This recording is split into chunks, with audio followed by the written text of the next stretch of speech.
biraz Afganistan, Pakistan kızına falan olsun. Ha yok. Aşkım gider Gence'ye aynı 18 Reksane'nin konsertine. Biletim yok da. İnan oraya geçse konsert iptal olar. Az düşün sahnede bundan çıkıram. Oy el ele dans Son yapar. 18'i gelirim. Bilet neçədir? Gözde Gəncəyə uşaqlara zəng vurup. Mağaya gel. Ay Zarafat, ay öyle şey yok. Allah haqqı Zarafat. gəlirəm. Görüm doğrudan gəlirəm. Ay Allah ne pok.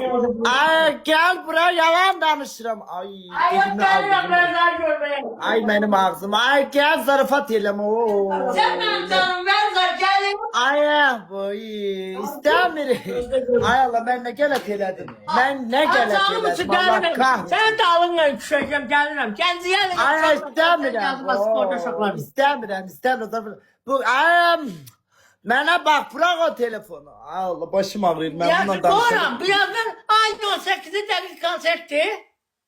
Ay nasıl hakkı ha. Bana bak bir şey diyeceğim. Nə şey? Bugün ne yedin Goblin? Goblin tort. Tortla say. Direm ne yedin? Dir torttan çay. Ne yedin? Yemek yemek. Yemək.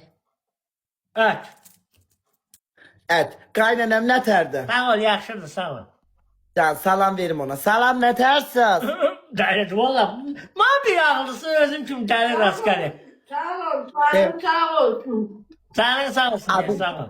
Adı nedir kaynanamın? Salam verim. Bağdagül. Ay bağda gül, məndə bağda qıl. Ne tersiz ay bağda gül ana. Başlıyor dəlirsin. Ay kaynanamın bayramı kutlu olsun. Yer çerşembesi. Sağ ol, Ayşirin, Dikkat- sən də bayram mübarək. Ay Allah yaxından ne de yaraşıqlısan ay Orxan.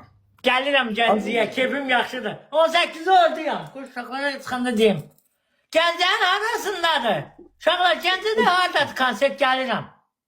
Bak neydi az?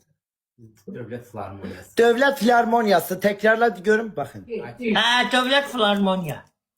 Ne? Dövlət Filarmoniya. Uşaqlar Gəncədə hardadır?